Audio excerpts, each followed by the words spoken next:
Hey everybody, this is Syntax from the NeosCoin project. I actually hate referring to it as a coin. It's not really a coin, but that's neither here nor there. I wanted to go ahead and bring this screencast up to show you guys, first and foremost, proof. I guess if that's still something that some folks are requiring, as if I'd go back on my word or fabricate some type of truth or mistruth. So, like I said, that is my primary focus right here.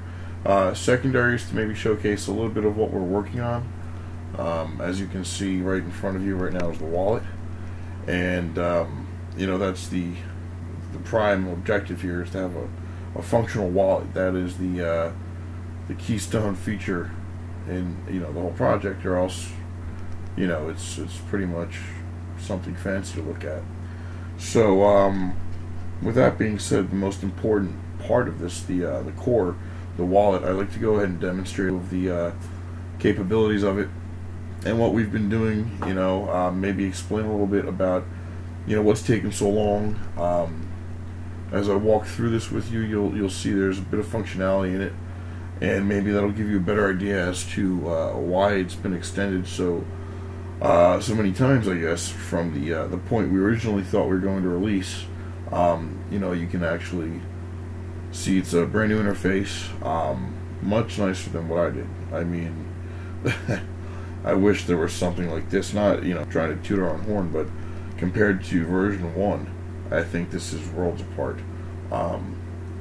So yeah, I'll go ahead and jump into the features and try to keep this as condensed as possible so as not to waste your time, but explain a bit along the way. So, you know, there's some obvious things, but I'll go ahead and point them out. You've got your pretty much synopsis, or your just your overall view of what's, you know, going on, your transactions, how much you received, and the current balance that's available. Over here, the color notifications, green means it's been confirmed, it's credited, whatever. At least 6 confirmations, excuse me. Over here means not 6 confirmations. Just to make it a little bit easier for you. This is adjustable. We can show more than that, and it's really 15 transactions, but it starts at 0, so we're counting properly there. So what we've done is this. So for example, a transaction, click that, it tells you exactly all about that transaction.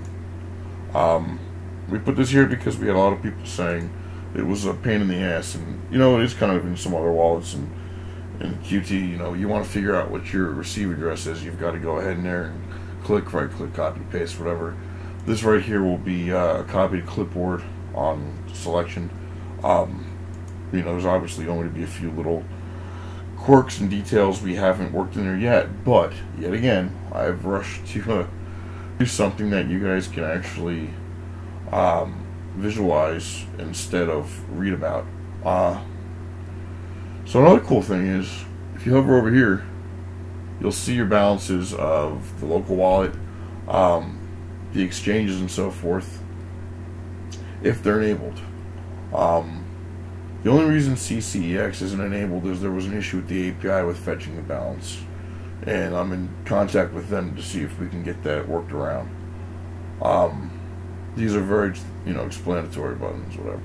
Right here, as you'll notice, that's in the Polish, what is it, Zloty. I hope I'm saying that correctly, being a Polak myself.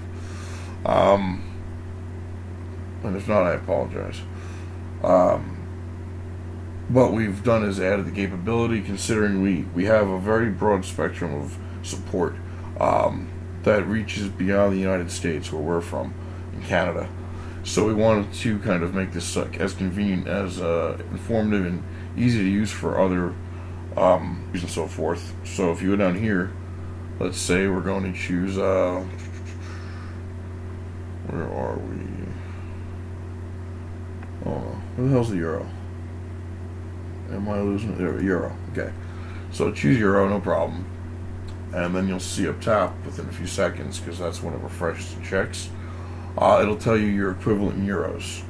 If you go back down here and choose, let's say, the Icelandic krona, within a few seconds, that'll go ahead and update too. That way now you've local system currency to whatever your locale is. Let's say if it's yen, if it's you know, Icelandic krona, whatever, and that's all based off of Coinbase. So it'll do that conversion for you right there, just so you have a better overview of what you're holding in your wallet. This right here, the header, quick send, send anonymously, and receive. These are all up here for convenience. Click on receive. It'll show you your primary wallet address in case, let's say, you're on the trade page, the charge stats, whatever, and somebody says, you know, hey, I want to send you X amount of, where can I send it? You don't have to go into your address book or whatever. It's just right there. Click. This will also be copy to clipboard on select. Obviously, that wasn't worked in yet, and that's just a part of convenience. Quick send. So wherever you are, if you want to send some names to somebody, no problem. Over there. Right here. Another thing we're working on right now is to refresh the content of the DOM, because even though we set it so that it's reflected over here, quick send and send anonymously, whatever, they won't refill. There's a hard refresh. So you go ahead and send it here. I'm going to put F. Okay, no problem. So it's going to warn us, because, for example, Dark Slash, who's posted on the thread, has noted that he lost quite a bit of coin because he accidentally sent it to the wrong address. This is going to let you know right there. It's no problem. If you happen to enter in a valid one, let's say, look at that. We have aliases now working in there. So pretty much I own the alias syntax. And you'll be able to register your own too as well. It's not in this right here because I didn't flush out the page with the functionality yet. But it will validate an alias or a wallet address. And again, you've got your conversion over here. Let's say you want to send 150, no problem. So it's going to go ahead and work it out for you. It's going to tell you exactly how much in Bitcoin fiat you've got, but it's also going to warn you can't send this much because of the balance. As you can see, your balance down here. Anonymously, same thing.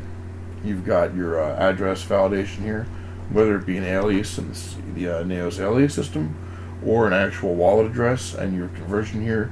Your option, of course, to log for proof of transaction. Right here, same functionality except for the difference, your address book. Now, what's cool about this? Click that, fills it in for you. Let's say I want to send 5. It's no problem. It tells me I'm sending a bit over 67,000 Satoshi and the equivalent of 0.4 Icelandic krona, right? So what's cool is all of that. I love it.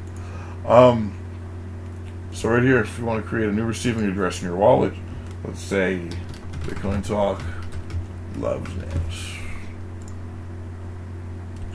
We'll go ahead and click add. Now mind you, this is slower right now because my machine is a slow piece of garbage.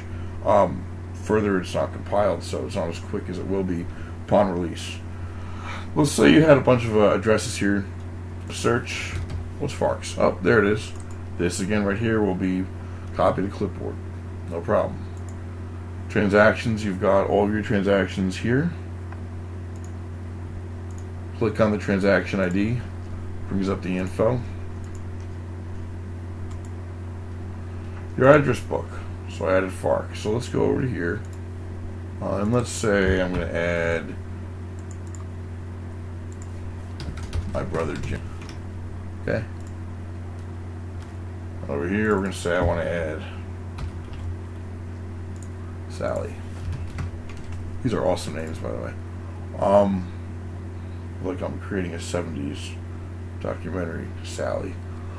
So anyhow, we just added to our address book, which is stored locally. This is not stored in the wallet itself. Go for send over here. I want to send over to Sally, no problem. I want to send her 5. Okay, I'm not too bad. Send her 0.04 Icelandic krona. I can afford that. Cool. So I mean, that's just to give you an idea of the direction we're going in right now towards version 2's development. Of course, down here you've got an updated block count, so you know what block you're on. This will let you know if you're connected or not. If the daemon were offline, it would show you. Click on your peers. It'll bring up all your peer info. Just a little bit of convenience there. This is going to be formatted in a more prettier, I guess, way. But this was one of those things I just posted and that I was cleaning up. My incredible design skills, I added this dividing line. I know it's awesome. So I think pretty much I've covered what I had intended to for now. Believe it or not, there's a lot that goes into just what you've just seen. I've been working around the clock. I will continue to do so. I love, live, breathe, eat, and sleep this project. There's nothing more I love doing than coding for this project. So with that being said, I really hope this is giving a little bit of reinforcement to the fact as to why the release of version 2 has been delayed. Arbitrush version 2 is friggin' awesome compared to before. Now it's split up and messed around with and multiplied, divided, added and subtracted into fractions of different fractions and so forth, to the point where it would probably bore the hell out of somebody trying to trace a transaction. It would take them a whole long period of time, and even by that period they wouldn't be able to trace it. So with that being said, we've got a lot coming along the way. As you can see up in the header, you know, the different menu items, you might get an inkling of what's coming. I mean, we've got an alert bell there, a message alert system, of course your support there with a question mark. The one hang up I am having right now is the speed of the block explorer built into the wallet. I've got the writes to the local database at about maybe 200 to 250 writes per second using SQLite. However, the reading is taking a little bit too long, believe it or not, and it's usually the opposite situation there. So with that being said, I will continue to figure out a better solution. I'm working on that. And worst comes to worst, set up, you know, several explorers for redundancy and access them through APIs, as much as I don't want to, and I was trying to stray away from. But at this point, until we have a better database engine or a solution to the current one, you know, that's pretty much what we're looking at in terms of options. So at this point, I know Yak is working on the trade pages, and then I'll just be integrating the functions into the pages themselves. Our charts and stats, you know, the stats page, excuse me, is a pretty in-depth type of page, and it's going to be pretty cool, useful, I think. And I know there are some skeptics out there that fear this is just the early whistles, which, yeah, of course, there's tons of bells and whistles. I mean, Neos isn't supposed to be just a wallet, it's supposed to be a system. And we're working hard towards that goal, more and more each friggin' hour, believe me. And we will reach our goal, because there's nothing more that we focus on but this.